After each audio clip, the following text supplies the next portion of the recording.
Today, my wife and I are setting off on a small but very beautiful journey. We get on the motorcycle and head across Bavaria towards Germany's highest mountain, the Zugspitze. And perhaps the best thing about trips like this is that the journey begins long before you reach your final destination. Little by little, we leave the city behind and head out onto the small Bavarian roads. All around us are endless green fields, neat farms, small villages with traditional houses, tiled roofs, and flowers on the balconies. In the distance, the mountains slowly begin to appear. At first, they are barely visible on the horizon, but with every kilometer, they become closer, higher, and more impressive. The road is constantly changing. Straight sections give way to gentle bends, small climbs, and descents. We ride through little Bavarian villages where it feels as if time moves just a little more slowly. On one side, there are fields and meadows. On the other, forests. And straight ahead, the Alps. That is exactly what I love about traveling by motorcycle. You are not simply moving from one point to another.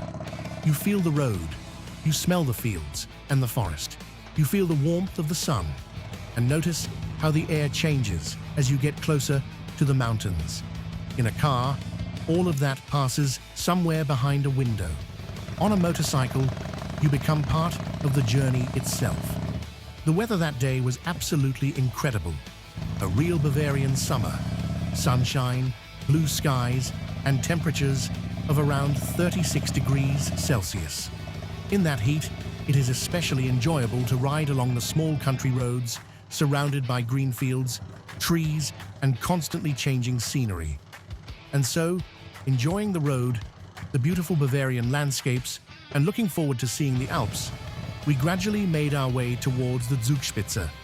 But the closer we got to our destination, the less free road there was. And at some point, another, much less romantic German attraction was waiting for us. A Stau. Yes, a huge traffic jam, right on the way to the Zugspitze. And here, some of the footage may look as though the motorcycle is occasionally riding between the lanes of cars. But I would like to officially state right away, all of this video was created using artificial intelligence. Any resemblance to reality is purely coincidental. In reality, of course, we never break traffic rules. We are always very law-abiding people. So everything you are seeing here is purely the work of artificial intelligence. Possibly very talented artificial intelligence, but artificial intelligence nonetheless. We laugh a little and continue our journey. And finally, we arrive at the foot of Germany's highest mountain, the Zugspitze. Its summit lies at an elevation of 2,962 meters above sea level. We take the cable car to the top, and the ride itself is already an adventure. The Zugspitze cable car is not just a way to reach the summit. It also holds several world records. For example, it overcomes a difference in elevation of almost 1,945 meters. It is also home to the world's highest steel support tower for an aerial tramway, standing 127 meters tall. But perhaps the most impressive feature is the free span between the support tower and the upper station. It measures 3,213 meters. That means the cable stretches for more than 3 kilometers across the mountains without a single intermediate support. And as we travel higher and higher, the temperature gradually begins to change. Remember, down below, it was around 36 degrees Celsius. At the top, we were greeted by just 9 degrees, a difference of almost 30 degrees. So if you are planning to visit the Zugspitze in summer, remember one simple thing. Down below, it may feel like the height of summer, while at the top, it can feel as though summer has not quite arrived yet. And the most surprising thing was that we came here in July, right in the middle of summer. And there was snow all around us, snow in the middle of July. It lies on the mountain slopes, sparkling in the sunlight, making the contrast even more incredible. Down below, summer heat, people in light clothes, and 36 degrees. Up here, 9 degrees, wind, snow, and a true alpine landscape. And of course, one of the main landmarks of the Zugspitze is the famous Golden Cross on the summit. Its story is quite interesting, by the way. The first summit cross was erected here on August 12, 1851. The initiative came from the priest Christoph Ott.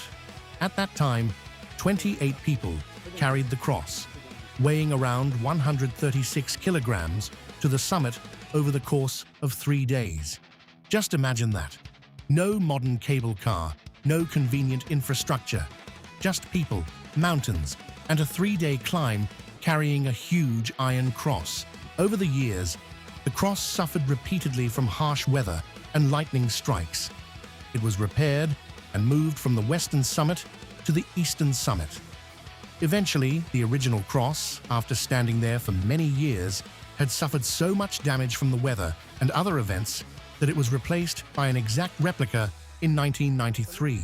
Today, the original, still bearing traces of its long history, can be seen in the Werdenfels Museum, while the summit is crowned by its gilded replica, almost 4.9 meters high and weighing around 300 kilograms. And of course, the most important thing here is the view. You are standing at almost 3 kilometers above sea level and suddenly realize just how vast the Alps really are. Mountains stretch far beyond the horizon. All around you are peaks, ridges, and valleys. Far below, roads and houses look tiny, and among all this beauty, Lake Eibsee stands out in particular. From this height, it looks completely different. And perhaps that is exactly why it is worth getting up early sometimes, getting on a motorcycle, riding for several hours, and even sitting in traffic jams. Or, of course, not sitting in traffic jams at all and simply leaving everything to artificial intelligence. But however you look at it, the Zugspitze really is impressive. It is one of those places where photos and videos can show the beauty, but they still cannot fully convey the feeling of standing there yourself. With mountains all around you, almost 3 kilometers of altitude beneath your feet, endless alpine peaks in the distance, and Bavaria far below. The same Bavaria we had left just a few hours earlier in the middle of a scorching summer day. But every journey eventually comes to an end, and it was time for us to head home. The journey back was no less interesting. Winding roads, bends, cliffs, and mountain scenery. And in general, I think the journey home is some kind of strange, physical phenomenon. The distance is exactly the same. The number of kilometers is the same. It is even the same road. But somehow, when you are heading home, it always feels as though the journey takes several times less time. Seriously. On the way there, it feels as though the trip lasts forever. On the way back, you have barely got on the motorcycle, taken a few turns, looked at the mountains, and suddenly you are almost home. Write in the comments, do you have the same feeling? Does it also seem to you that the journey home always goes much faster, even though the distance is exactly the same? And with that, our little trip to the Zugspitze comes to an end. In just one day, we experienced both 36-degree summer heat and 9-degree mountain cold. We saw snow in the middle of summer. We climbed almost 3 kilometers above sea level. We rode along some of the most beautiful roads in Bavaria. And once again, we were reminded that sometimes you do not have to travel to the other side of the world to have a real adventure. Sometimes all you need to do is get on a motorcycle, choose a direction, and head somewhere you have never been before. And Bavaria, the Alps, and the Zugspitze are exactly the kind of places you want to return to again and again. Thank you for traveling this road together with us. If you enjoyed the video, do not forget to leave a like, subscribe to the channel, and write a comment. And as for us, we will definitely be heading somewhere else again. The main thing is to make sure that artificial intelligence does not break any traffic rules on our behalf next time. Until the next adventure.